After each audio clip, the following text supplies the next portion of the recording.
ready.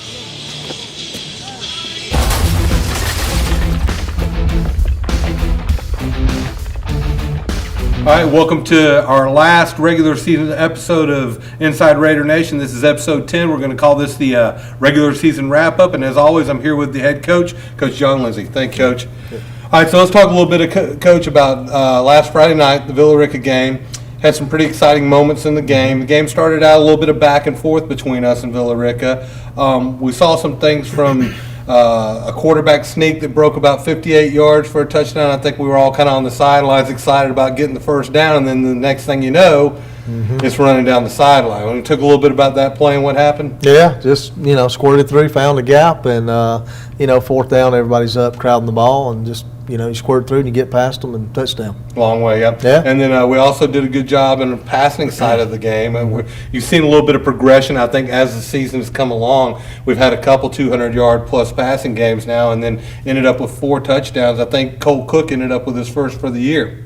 So that was a good thing to see. Talk a little bit about the performance of the offense, what you liked that you saw on Friday night, and what you think we still need to improve on. Well, we did some things well. Like I said, we threw the ball, pretty well. I felt like we were able to run it pretty well. Did a lot of things well throughout, and we can't turn the ball over. We turned it over too much, and that kills you in every game we played. When you look back on it, it's it comes down to turnovers most of the time, and want to get that stuff corrected. But we work on ball security drills, and the nature of our offense being an option offense.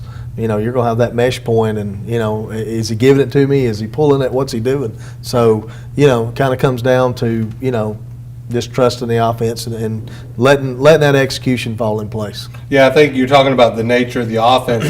It looks like we have a larger number of turnovers, but when you really look at it, the passing offenses end up with a whole lot of interceptions. Sure. And we didn't have a whole lot of interceptions this year. Yeah. We had more of the mesh point turnovers like you're talking about. And it looks like we cleaned some of that stuff up. We still got a long way to go, it looks like.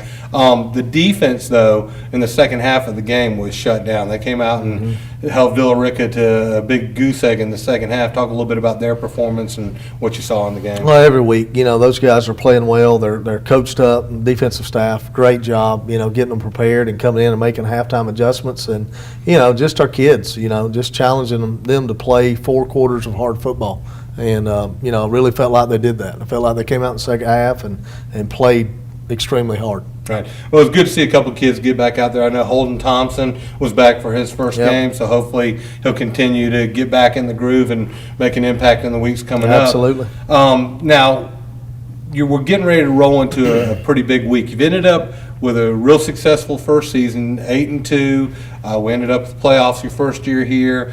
That's been real impressive, but now the real season starts. We're playing with house money now. It's That's right. The postseason. Talk a little bit about what we got coming up. We're going to be playing Lanier. Talk a little bit about that team. When you get in the playoffs, everybody's pretty good.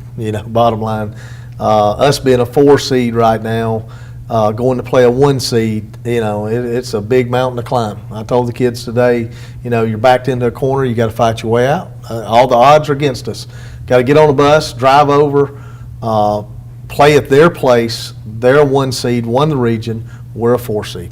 And, that's what I left them with today. I said, you've got to give everything out of your tank that you got, from first play to the last play, because the whole point of the playoffs is to survive that week. Survive and move on to the next week. Regardless of what happens, survive it and move to the next week. So, that's the plan, and it's Lanier's a good-looking football team. Obviously, they wouldn't be a region champ in the 1 seed. Well, the good thing about this also is you don't have to deal with me trying to push you about the next week, because that's right. We got to take it 1 week at a time. That's now. Right. So we're focusing on the upcoming week. Now, one of the crazy things you talk about being a 4 seed, I was looking at it. It's kind of hard to believe that a team could finish 7-3 and not finish in the playoffs, and that just kind of shows you where our region was. Yep. A lot of these other regions have 5-5 teams and 6-4 teams squeaking into the playoffs. I think it speaks volumes for how strong our region is now. Hopefully we'll go in and have a good showing with all 4 of our seeds. What do you think the strengths of Lanier are? You're looking at that team going into Friday night. Where do you see the keys are to trying to come away with a victory in this game? Well, looking at them, defensively, best defensive line we faced. Of course, they have the big kid that's being recruited by everybody, and he's a great football player. But on the other side, the kid's 6'6", 225. I mean, right. So you got Derek Brown, number 90, absolutely. on one side, and then number 11, I believe it is. Yep. The bookend ends right there. Both those guys are big boys. Two inside linebackers, 6'2", 225. Secondary runs around well. They've got some weaknesses in some spots, and we're going to do what we do. It's worked for 8 games and kept us in the other 2 that we had a chance to win. So I feel like we've gotten better. Defensively, they're really good, though. They're going to, give us all we want. And then the offensive side of the ball, I think they're pretty good, too. Quarterback looks, God, he's big. I think he's about 6'5", 200 pounds. Receivers run around some. They throw a lot of underneath routes and do a good job of those. Running backs, they've got a pair of running backs that both run hard. I don't think Lanier, honestly, as a whole, their defensive line is, but I think other than the defensive line, I don't think they're just better than anybody we've seen all year. Right. We've seen some good teams this year.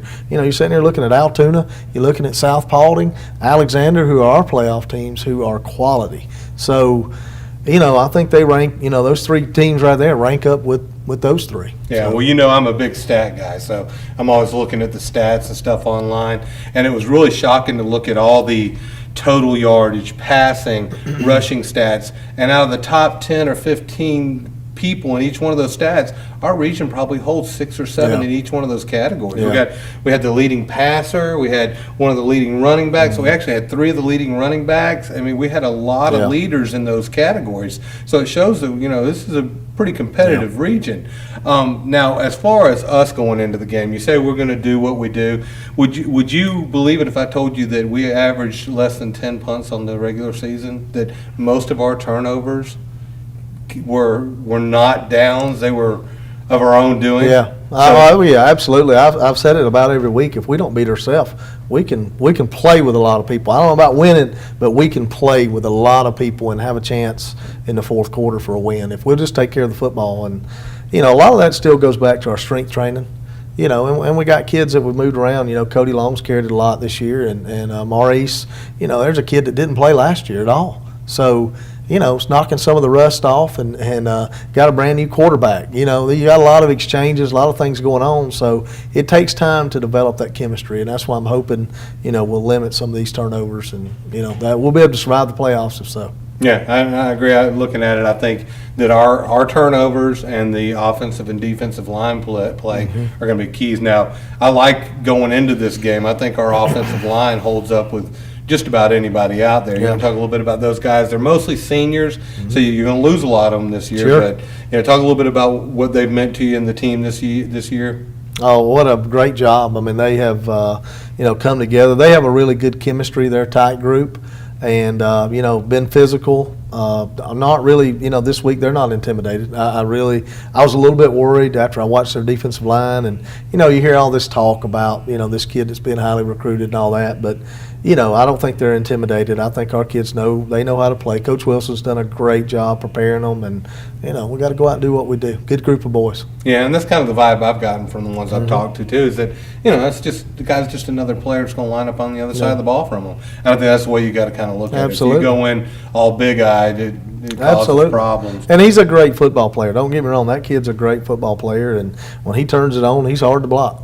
Right. So. Just like any other great player. You got to expect that they're going to get theirs. That's exactly right. But you just got to make sure that you get yours in return. Yep. Well, I know that you're leaving a little bit early Friday, that you and the team are going to be heading up at about 1 o'clock to go to Lanier. We're going to leave at 1:30. Tell me a little bit about your schedule for that day and what your plans are. We're going to pull out of here at 1:30, and we're going to we've got a local high school set up there close to Lanier that we're going to do our walkthrough, and that's the time we just like to really get them off the bus, stretch a little bit, and run through a few plays, just kind of get their mind on football. And they need to get off that bus. They're high school kids, and their attention span's real short. But I feel like getting them off the bus and doing a walkthrough gets them thinking about football. Gonna load the bus back up, going to eat our pregame meal. Got a restaurant set up there close, and we'll go eat our pregame meal, and we'll leave there and go to Lanier and get ready to play. What time do you think y'all going to arrive at Lanier? 5:30 is our plan. 5:30. Yeah, if I know me and our staff and everybody, we'll probably be a little early. Okay. Yeah, and I've heard a lot of talk from some of the parents that are planning on taking half days off from work Yeah. and maybe going up there and doing some tailgating. That's and right. getting It's the ready to go. playoffs, man. You better enjoy them. You Yeah. know, that's what I used to, when I was at Camden, I'll never forget, you know, I used to get so nervous and I wound up not enjoying the season because you're just so nervous. And I've gotten to the point now that I'm going to enjoy every minute of it, you know, and as a parents, you know, you need to enjoy this time with your kids. Don't put pressure on them. Enjoy every second they step on the field and you know, just enjoy it. It goes by quick. Well, I think that Raider Nation's pretty excited about Absolutely. Friday night coming up. Hopefully, we'll have a good turnout. That's going to be, you know, the big thing. Raider Nation is we need to get up there early. It's a long ride to Lanier. It's going to be on the near 85, kind of the 985 right there at yep. Buford, near the Mall of Georgia, right? Yep, it's pretty close. So it's probably about an hour and a half from here, hour and 40. We're allowing about 2 hours, but I think it's a little under 2. I mean, you never know. You know, you hit traffic and you don't know what's going to happen up that way. That's why we're leaving a little early to make sure we get there on time. And, you know, I don't want to be rushed. I'd rather be early. Well, here's to next week's Inside Raider Nation being talking about the next week's game and not That's right. wrapping up the season. You've done a great job this year. We're proud of everything the boys have done. Guys, be out there Friday night, 7:30 at Lanier High School. Let's go cheer on our Raiders to victory in the first round of the playoffs. That's Inside Raider Nation, Episode 10 with Coach John Lindsey, and we'll see y'all next week. Thank you, Coach. Yep. Remix, Raider Nation anthem. Because I do what I is when I just go to the end zone and you score a touch. Where my rivers at? Where my rivers at? Where my rivers at? The silverback one.